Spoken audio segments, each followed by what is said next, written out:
Dear friends and students, you are listening to the book The History of Modern India by Bipin Chandra. Chapter 6: Administrative Organization and Social and Cultural Policy. We have seen in the previous chapter that by 1784, the East India Company's administration of India had been brought under the control of the British government, and that its economic policies were being determined by the needs of the British economy. We will now discuss the organization through which the company administered its recently acquired dominion. In the beginning, the company left the administration of its possessions in India in Indian hands, confining its activities to supervision. But it soon found that British aims were not adequately served by following old methods of administration. Consequently, the company took all aspects of administration into its own hands. Under Warren Hastings and Cornwallis, the administration of Bengal was completely overhauled, and the foundations of a new system based on the English pattern were laid. The spread of British power to new areas, new problems, new needs, new experience, and new ideas led to changes in the system of administration. But the overall objectives of imperialism were never forgotten.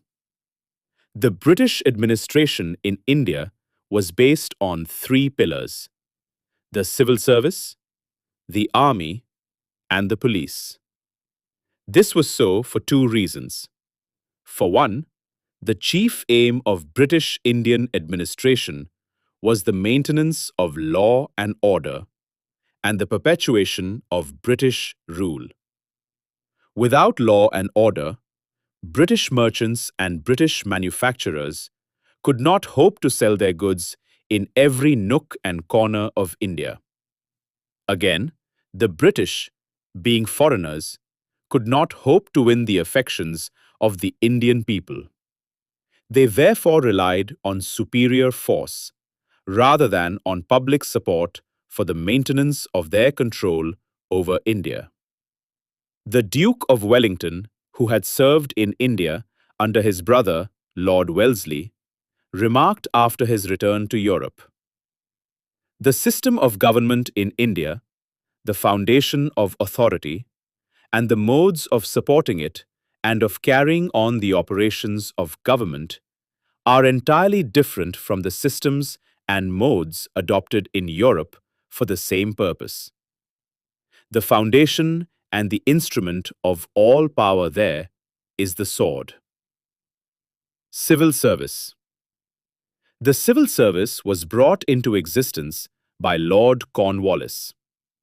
As we have seen in an earlier chapter, the East India Company had from the beginning carried on its trade in the East through servants who were paid low wages, but who were permitted to trade privately.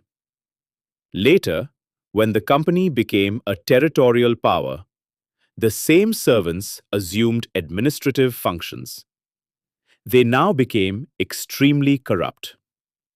By oppressing local weavers and artisans, merchants and zamindars, by extorting bribes and gifts from rajas and nawabs, and by indulging in illegal private trade, they amassed untold wealth with which they retired to England.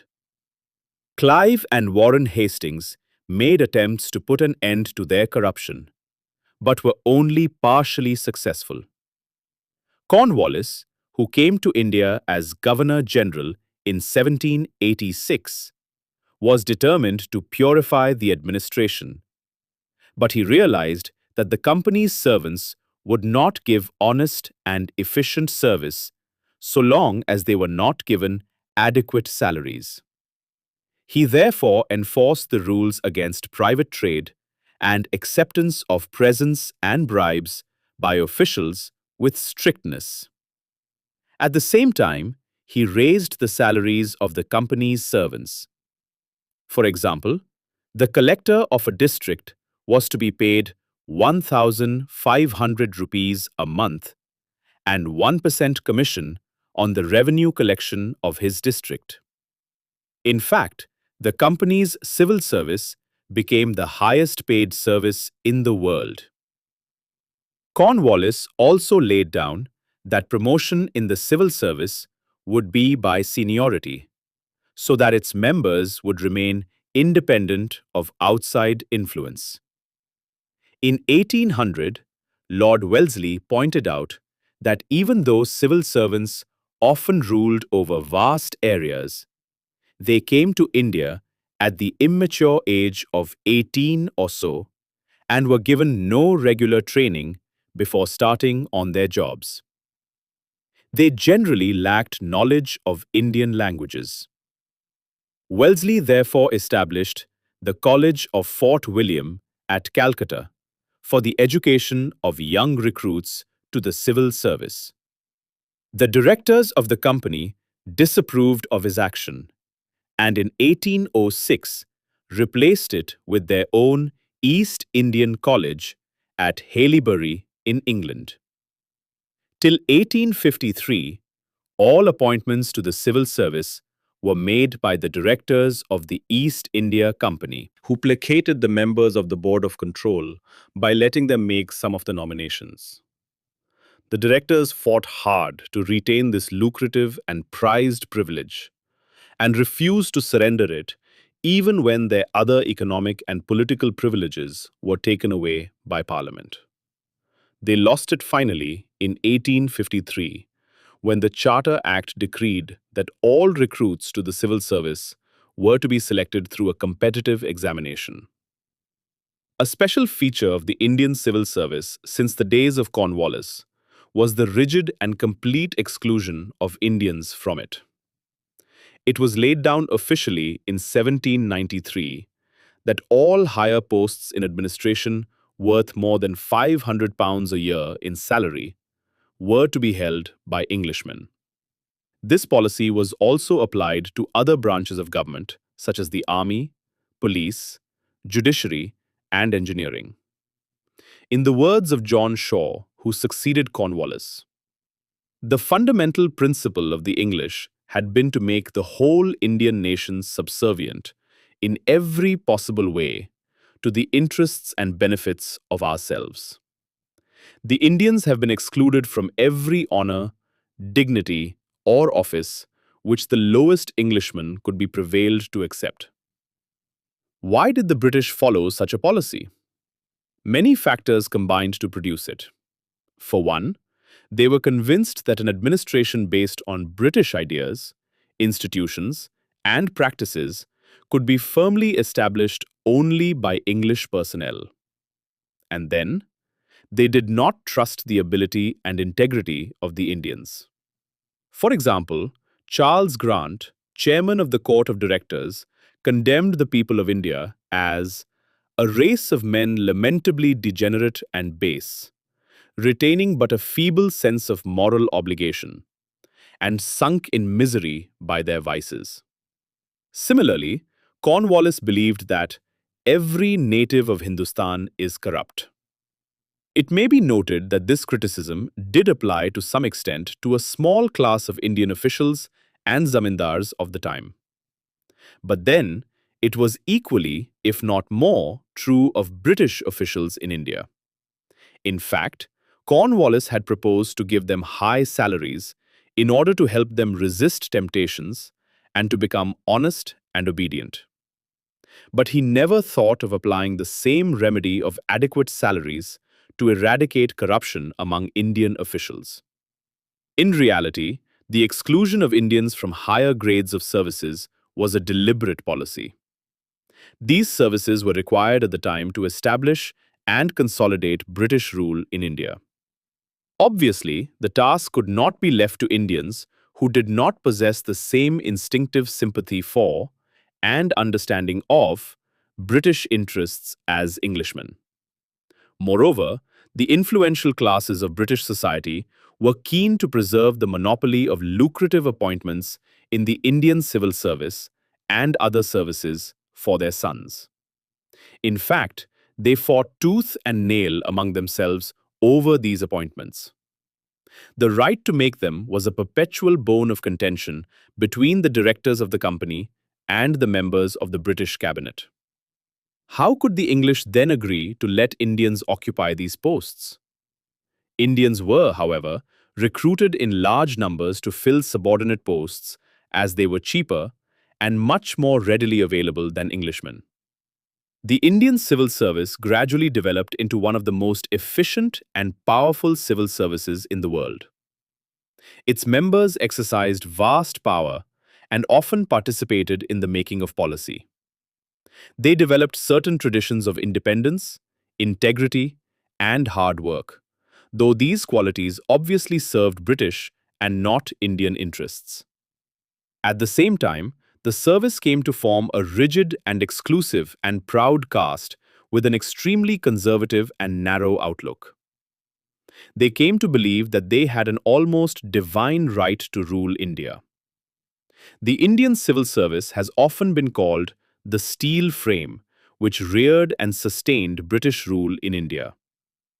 In course of time, it became the chief opponent of all that was progressive and advanced in Indian life, and one of the main targets of attack by the rising Indian national movement. Army. The second important pillar of the British regime in India was the army. It fulfilled three important functions. It was the instrument through which the Indian powers were conquered. It defended the British Empire in India from foreign rivals.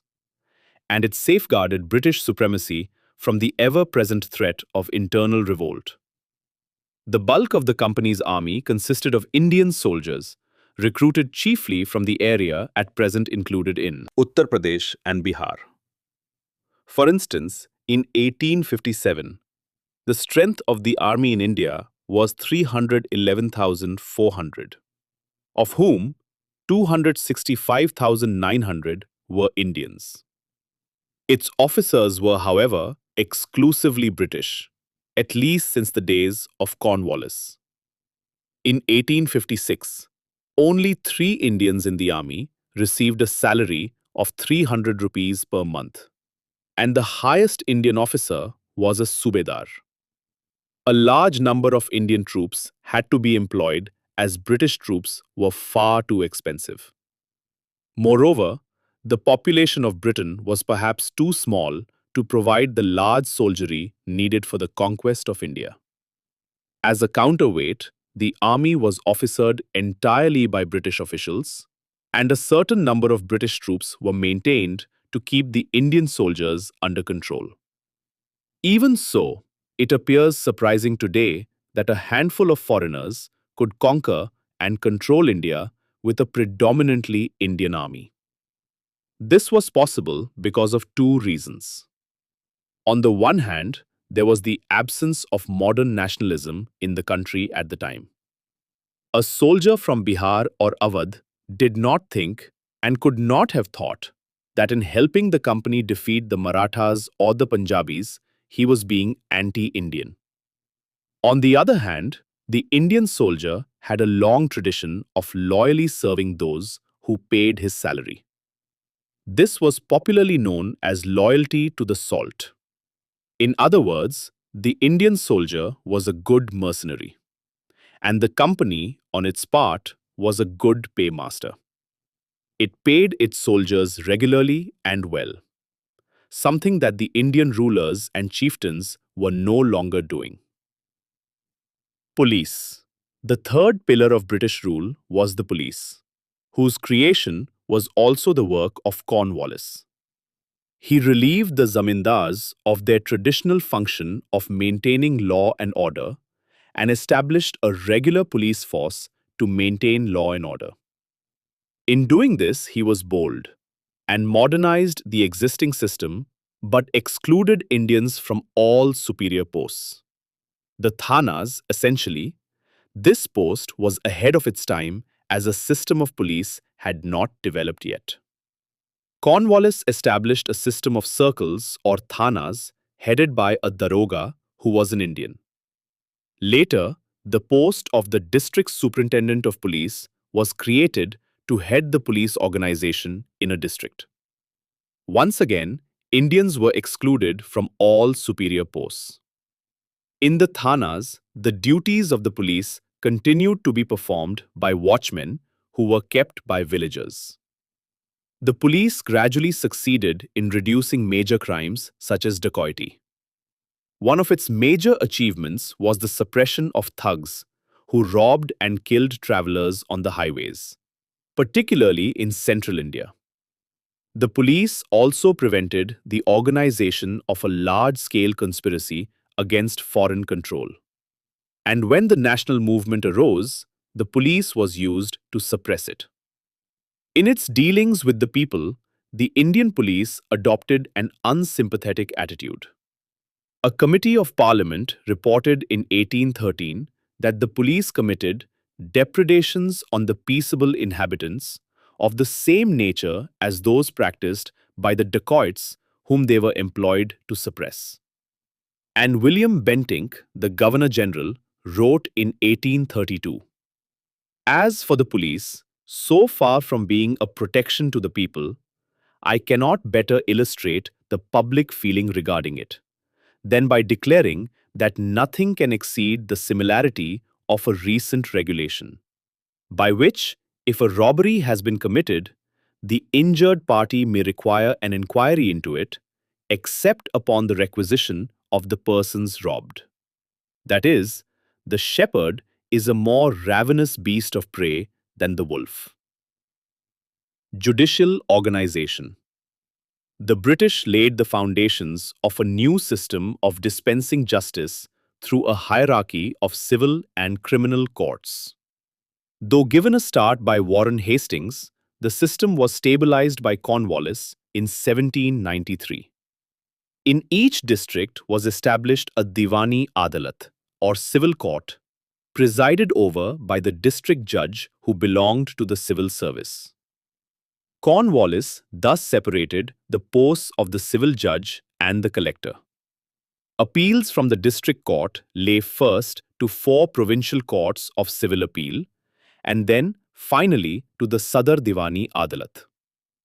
Below the district court were registrars' courts, headed by Europeans, and a number of subordinate courts headed by Indian judges known as munsifs and amins. To deal with criminal cases, Cornwallis divided the Presidency of Bengal into 4 divisions, in each of which a court of circuit presided over by civil servants was established. Below these courts came a large number of Indian magistrates to try petty cases. Appeals from the courts of circuit lay with the Sadar Nizamat Adalat. The criminal courts applied Muslim criminal law in a modified and less harsh form, so that the cutting of limbs and such other punishments were prohibited. The civil courts applied the customary law that had prevailed in any area or among a section of the people since time immemorial. In 1831, William Bentinck abolished the provincial courts of appeal and circuit.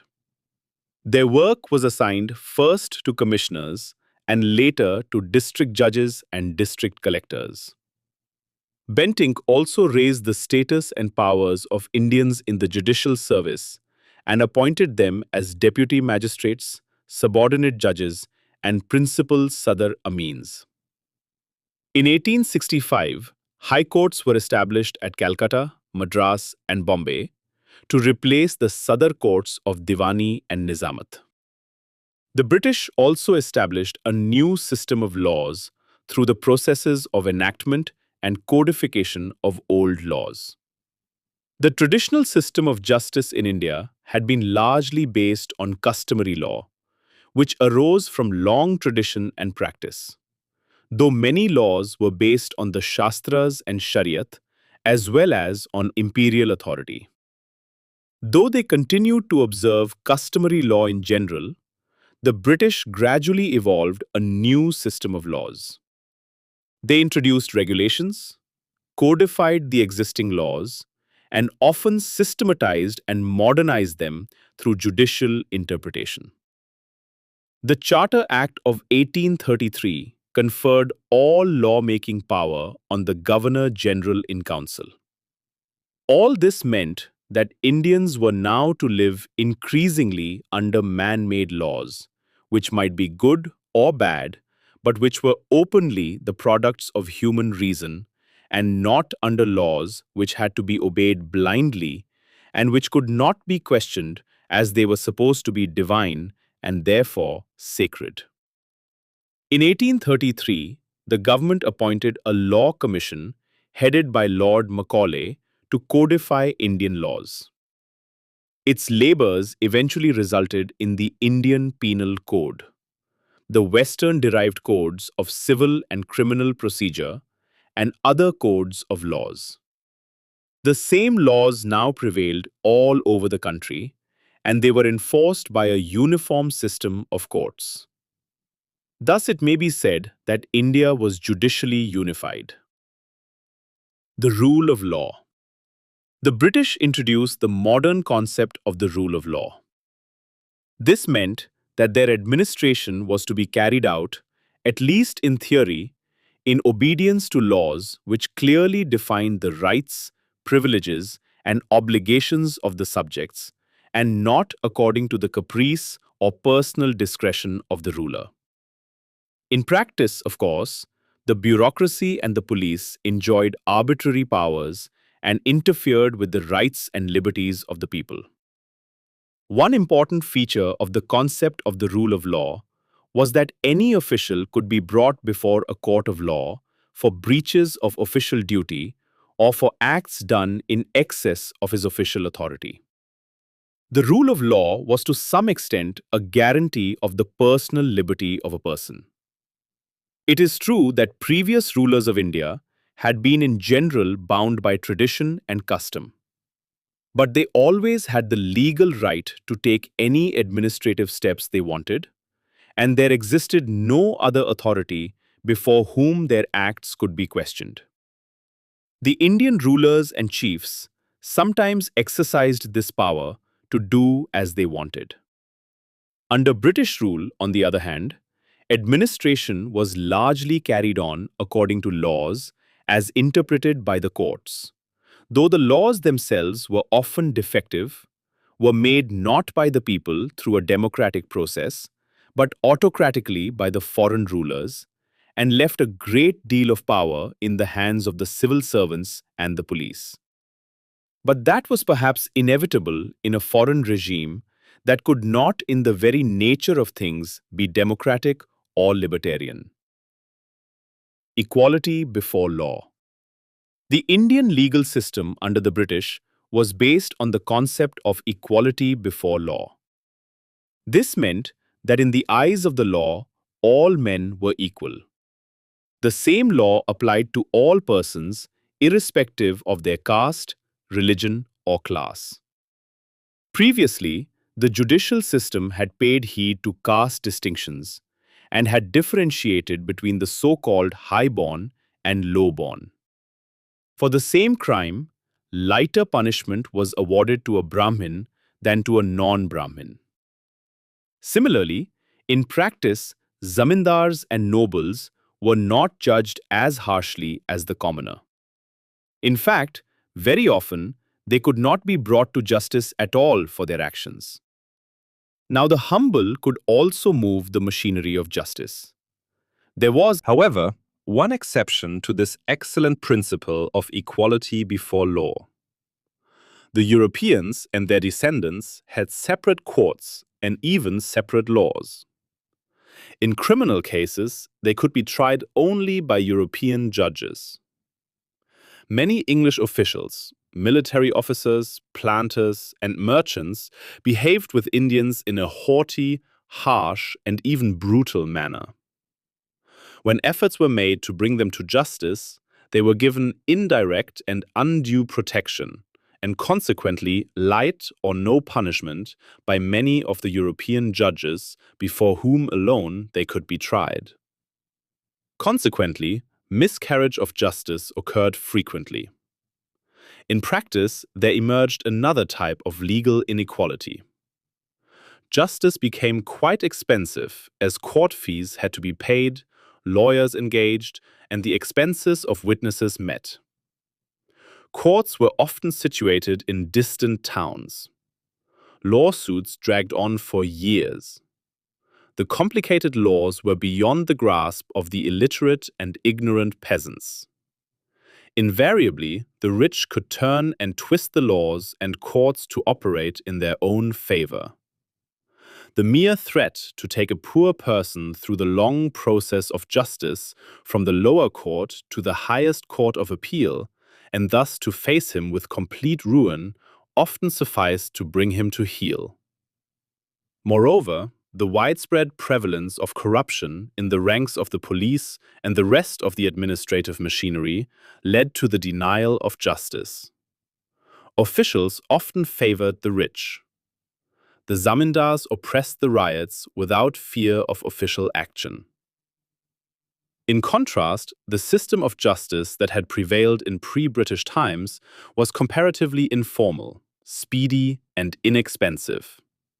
Thus, while the new judicial system marked a great step forward, insofar as it was based on the laudable principles of the rule of law and equality before law, and on rational and humane man-made laws, it was a retrograde step in some other respects.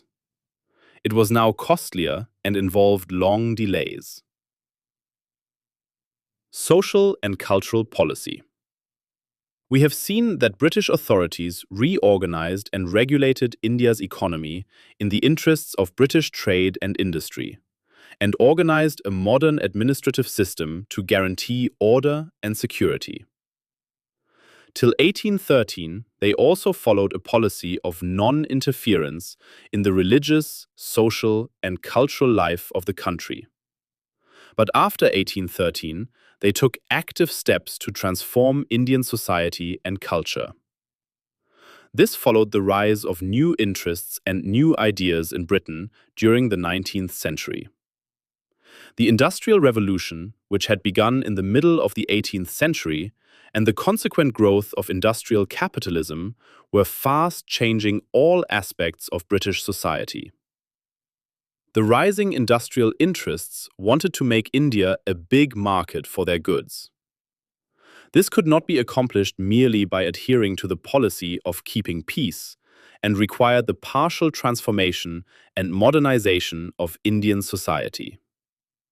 And so, in the words of the historians Thompson and Garrett, the mood and methods of the old brigandage were changing into those of modern industrialism and capitalism. Science and technology also opened new vistas of human progress. The 18th and 19th centuries witnessed a great ferment of new ideas in Britain and Europe, which influenced the British outlook towards Indian problems. All over Europe, new attitudes of mind, manners, and morals were appearing. The Great French Revolution of 1789, with its message of liberty, equality, and fraternity, generated powerful democratic sentiments and unleashed the force of modern nationalism. In the realm of thought, the new trend was represented by Bacon, Locke, Voltaire, Rousseau, Kant, Adam Smith, and Bentham. In the realm of literature, by Wordsworth, Byron, Shelley, and Charles Dickens. The impact of the new thought, the product of the intellectual revolution of the 18th century, the French Revolution, and the Industrial Revolution, was naturally felt in India and affected the official notions of government. The three outstanding characteristics of the new thought were rationalism, or faith in reason and science, humanism, or love of man, and confidence in the capacity of man to progress. The rational and scientific attitude indicated that only that was true which was in conformity with human reason and capable of being tested in practice. The scientific progress of the 17th, 18th, and 19th centuries and the increased powers of production released by the application of science to industry were visible proofs of the power of human reason.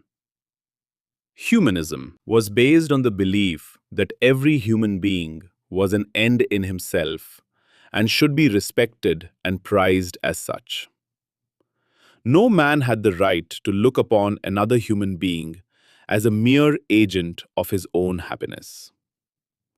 The humanistic outlook gave birth to the doctrines of individualism, liberalism, and socialism. According to the doctrine of progress, all societies must change with time, and nothing was or could be static.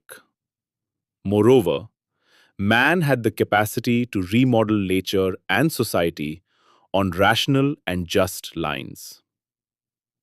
The new currents of thought in Europe came into conflict with the old outlook and produced a clash of attitudes among those who determined Indian policy or ran the Indian administration. The older attitude, known as the conservative or traditional attitude, was that of making as few changes in India as possible. The early representatives of this attitude were Warren Hastings and Edmund Burke, the famous writer and parliamentarian. And the later ones were the famous officials Monroe, Malcolm, Elphinstone, and Metcalfe. The conservatives maintained that Indian civilization was different from European civilization, but was not necessarily inferior to it. Many of them respected and admired Indian philosophy and culture. Realizing that it might be necessary to introduce some Western ideas and practices, they proposed to introduce them very cautiously and gradually. Favoring social stability above all, they opposed any program of rapid modernization. Sweeping or hasty innovations, they felt, would produce a violent reaction in the country. The conservative outlook remained influential in England as well as in India up to the very end of British rule. In fact, the majority of British officials in India were generally of conservative persuasion. But among the policy makers in Britain, it was a gradually diminishing view because the course of trade and events was showing that the conservative policy did not lead to the desired expansion of trade or provide adequately for the perpetuation of British supremacy. By 1800, the conservative attitude was fast giving way to a new attitude which was sharply critical of Indian society and culture. Indian civilization was condemned as static. It was looked down upon with contempt. Indian customs were considered uncivilized, Indian institutions corrupt and decadent, and Indian thought narrow and unscientific. This critical approach was used by most of the officials and writers and statesmen of Britain to justify the political and economic enslavement of India and to proclaim that it was incapable of improvement and must therefore remain permanently under British tutelage.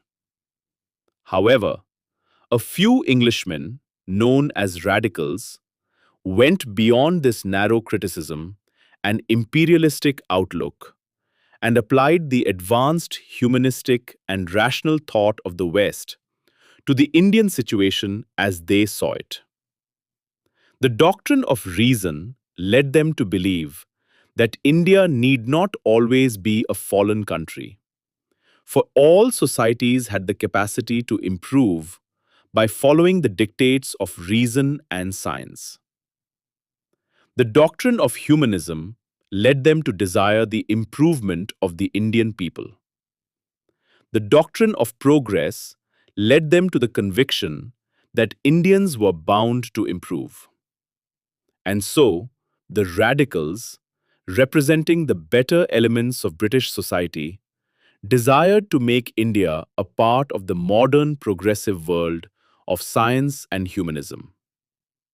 The humanism of these men was aroused by the social injustice of such institutions as the caste system and untouchability, Such customs as sati and infanticide, and the low status of women in general, and of widows in particular.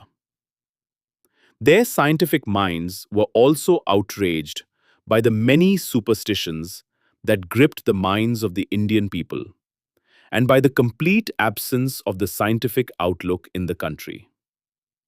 To them, the answer to India's ills appeared to lie in the introduction of modern Western sciences, philosophy, and literature. In fact, in all-out and rapid modernization. The radicals got an opportunity to influence Indian policies through James Mill, one of the leading radical philosophers of England, who came to occupy in 1817 the very important position of chief examiner in the office of the Court of Directors, and William Bentinck, who was a radical and who became the Governor General of India in 1829. Also, some of the officials who came to India in the 1820s and after were deeply influenced by the radical outlook.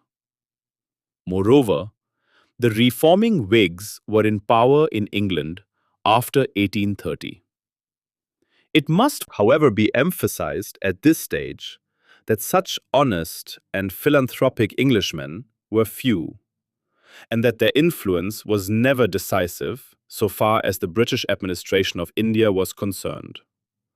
The ruling elements in British Indian administration continued to be imperialistic and exploitative. They would accept new ideas and adopt reformist measures only if, and to the extent that, they did not come into conflict with commercial interests and profit motives.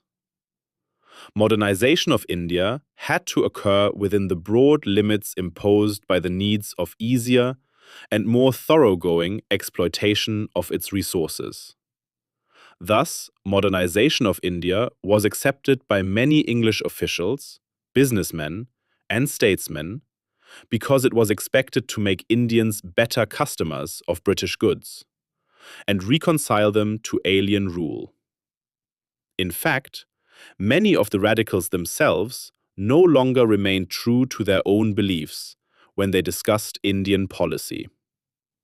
Instead of working for a democratic government, as they did in Britain, they demanded a more authoritarian regime, described by them as paternalistic. In this respect, they were at one with the conservatives, who too were ardent champions of a paternalism which would treat the Indian people as children and keep them out of the administration.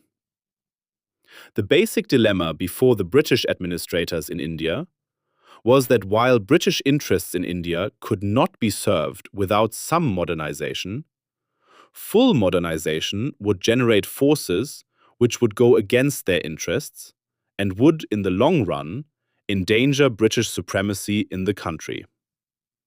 They had, therefore, to follow a delicately balanced policy of partial modernization. That is, a policy of introducing modernization in some respects and blocking and preventing it in other respects. The policy of modernizing Indian society and culture was also encouraged by the Christian missionaries and religious-minded persons such as William Wilberforce and Charles Grant, the chairman of the Court of Directors of the East India Company, who wanted to spread Christianity in India. They too adopted a critical attitude towards Indian society, but on religious grounds. They passionately believed that Christianity alone was the true religion, and that all other religions were false. Those who believed in such religions were to them heathens, pagans, and even semi-barbarians. They supported a program of westernization in the hope that it would eventually lead to the country's conversion to Christianity. They thought that the light of Western knowledge would destroy people's faith in their own religions and lead them to welcome and embrace Christianity. They therefore opened modern schools, colleges, and hospitals in the country. The missionaries were, however, often most unwilling allies of the rationalist radicals, whose scientific approach undermined not only Hindu or Muslim mythology, but Christian mythology as well. As Professor H. Dodwell has pointed out, taught to question the validity of their own gods, they, the westernized Indians, questioned also the validity of the Bible and the truth of its narrative. The missionaries also supported the paternalistic imperialistic policies, since they looked upon law and order and British supremacy as essential for their work of religious propaganda. They also sought the support of British merchants and manufacturers by holding out the hope that Christian converts would be better customers of their goods. The radicals were given strong support by Raja Ram Mohan Roy and other like-minded Indians, who were conscious of the low state to which their country and society had sunk, who were sick of caste prejudices and other social evils, and who believed that the salvation of India lay in reason and humanism. We will discuss the outlook and activities of these Indians at length in the next chapter. Other reasons why the government of India followed a policy of cautious and gradual innovation, and not of all-out modernization, were the continuous prevalence of the conservative outlook among the British officials in India, and the belief that interference with their religious beliefs and customs might produce a revolutionary reaction among the Indian people. Even the most ardent radicals paid heed to this warning, for, along with the other members of the British governing classes, they too desired most of all the safety and perpetuation of British rule in India. Every other consideration was of secondary importance. As a matter of fact, the policy of modernization was gradually abandoned after 1838, as Indians proved apt pupils, shifted rapidly towards modernization of their society and assertion of their culture, and demanded to be ruled in accordance with the modern principles of liberty, equality, and nationality. Humanitarian measures. The official British efforts at reforming Indian society of its abuses were on the whole very meagre, and therefore bore little fruit. Their biggest achievement was the outlawing of the practice of Sati in 1829, when William Bentinck made it a crime to associate in any way with the burning of a widow on her husband's funeral pyre. Earlier, the British rulers had been apathetic and afraid of arousing the anger of the orthodox Indians. It was only after Ram Mohan Roy and other enlightened Indians and the missionaries agitated persistently for the abolition of this monstrous custom that the government agreed to take this humanitarian step. Many Indian rulers in the past, including Akbar and Aurangzeb, the Peshwas, and Jai Singh of Jaipur, had made unsuccessful attempts to suppress this evil practice. In any case, Bentinck deserves praise for having acted resolutely in outlawing a practice which had taken a toll of 800 lives in Bengal alone between 1815 and 1818, and for refusing to bow before the opposition of the orthodox supporters of the practice of sati. Female infanticide, or the practice of killing female children at the time of their birth, had prevailed among some of the Rajput clans and other castes because of the scarcity of young men who died in large numbers in warfare and because of the difficulties of earning a livelihood in unfertile areas and in parts of western and central India because of the prevalence of the evil custom of dowry in a virulent form. Regulations prohibiting infanticide had been passed in 1795 and 1802, but they were sternly enforced only by Bentinck and Harding. Harding also suppressed the practice of making human sacrifices that had prevailed among the primitive tribe of Gonds. In 1856, the Government of India passed an act enabling Hindu widows to remarry. The government acted after Pandit Ishwar Chandra Vidyasagar and other reformers had carried on a prolonged agitation in favor of the measure. The immediate effects of this act were negligible. All these official reforms touched no more than the fringes of the Indian social system and did not affect the life of the vast majority of the people. It was perhaps not possible for a foreign government to do more. Spread of modern education.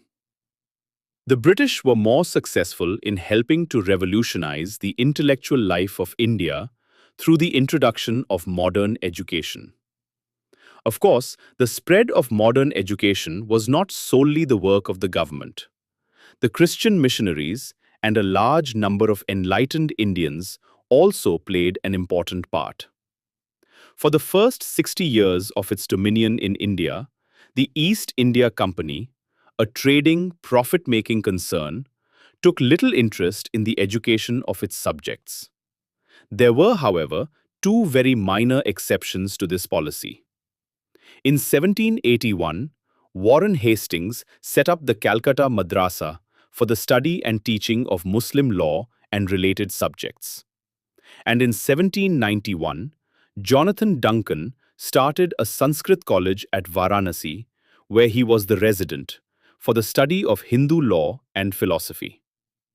Both these institutions were designed to provide a regular supply of qualified Indians to help the administration of law in the courts of the company.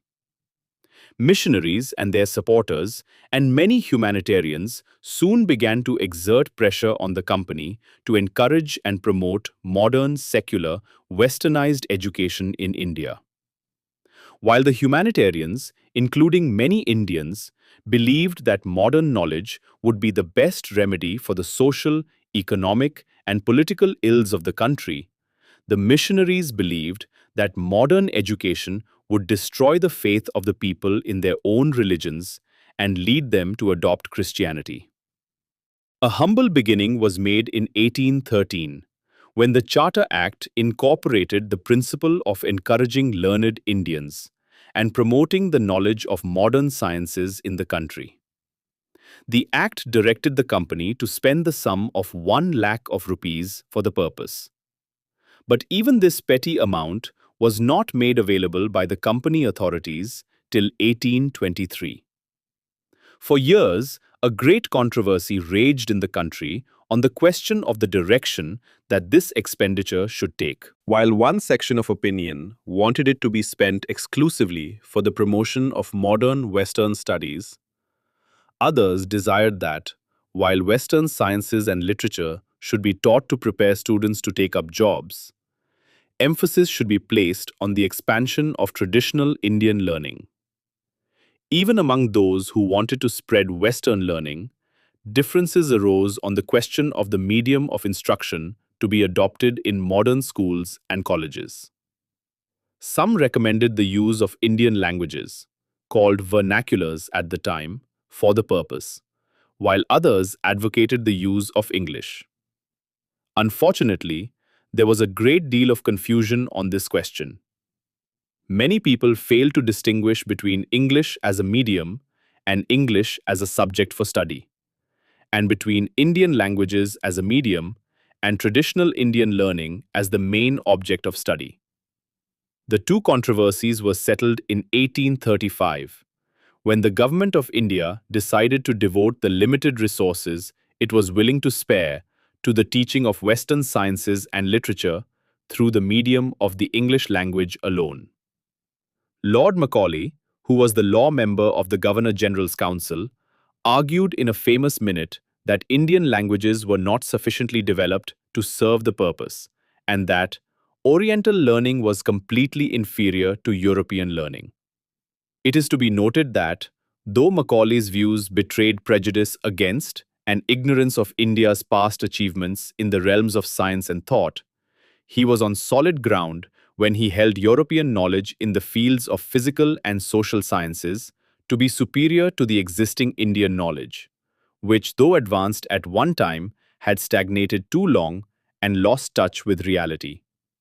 That is why the most advanced Indians of the time, led by Raja Ram Mohan Roy, fervently advocated the study of Western knowledge, which was seen by them as the key to the treasures of scientific and democratic thought of the modern West. They also realized that traditional education had bred superstition, fear, and authoritarianism. In other words, they realized that the salvation of the country lay in going forward and not in looking backwards. In fact, no prominent Indian of the 19th and 20th centuries deviated from this approach. Moreover, throughout the period of modern history, the pressure exerted by Indians anxious to imbibe Western knowledge played an important part in persuading the government to expand its educational activities on modern lines. The government of India acted quickly, particularly in Bengal, on the decision of 1835 and made English the medium of instruction in its schools and colleges. It opened a few English schools and colleges instead of a large number of elementary schools. This policy was later sharply criticized for neglecting the education of the masses. In fact, the emphasis on the opening of institutions of modern and higher education was not wrong. If for nothing else, a large number of schools and colleges were needed to educate and train teachers for elementary schools. But along with the spread of higher education, the education of the masses should have been taken in hand. This the government would not do, as it was not willing to spend more than an insignificant sum on education. To make up for the paucity of expenditure on education, the officials had recourse to the so-called downward filtration theory. Since the allocated funds could educate only a handful of Indians, it was decided to spend them in educating a few persons from the upper and middle classes who were expected to assume the task of educating the masses and spreading modern ideas among them. Education and modern ideas were thus supposed to filter or radiate downwards from the upper classes. This policy continued until the very end of British rule, even though it was officially abandoned in 1854. It may also be pointed out here that even if education did not percolate downwards, modern ideas did to a large extent, though not in the form desired by the rulers. Through political parties, the press, pamphlets, and public platforms, though not through schools and textbooks, the educated Indians, or the intellectuals, spread ideas of democracy, nationalism, anti-imperialism, and social and economic equality and justice among the rural and urban masses. The Secretary of State's Educational Dispatch of 1854 was another important step in the development of education in India. The dispatch asked the Government of India to assume responsibility for the education of the masses. It thus repudiated the downward filtration theory, at least on paper. In practice, the government did little to spread education and spent very little on it. As a result of the directions given by the dispatch, departments of education were instituted in all provinces and affiliating universities were set up in 1857 at Calcutta, Bombay, and Madras. Bankim Chandra Chatterjee, the famous Bengali novelist, became in 1858 one of the first two graduates of Calcutta University. For all the loud claims that it made, the government of India, under the Company and later under the Crown, did not really take serious interest in spreading Western learning or any other learning in India. Even the limited effort that was made was the result of factors which had little to do with philanthropic motives. Of some importance in this respect was the agitation in favor of modern education by progressive Indians, foreign Christian missionaries, and humanitarian officials and other Englishmen. But the most important reason was the government's anxiety to economize in the cost of administration by getting a cheap supply of educated Indians to man the large and increasing number of subordinate posts in administration and British business concerns. It was manifestly too costly and perhaps not even possible to import enough Englishmen for the purpose. This emphasis on a cheap supply of clerks explains why the schools and colleges had to impart modern education, which fitted its recipients for their jobs in the westernized administration of the company, and why these institutions had to emphasize English, which was the language of the masters, as well as the language of the administration. Another motive behind the educational policy of the British sprang from the belief that educated Indians would help expand the market for British manufactures in India. Lastly, Western education was expected to reconcile the people of India to British rule, particularly as it glorified the British conquerors of India and their administration. Macaulay, for example, laid down, "We must at present do our best to form a class who may be interpreters between us and the millions whom we govern.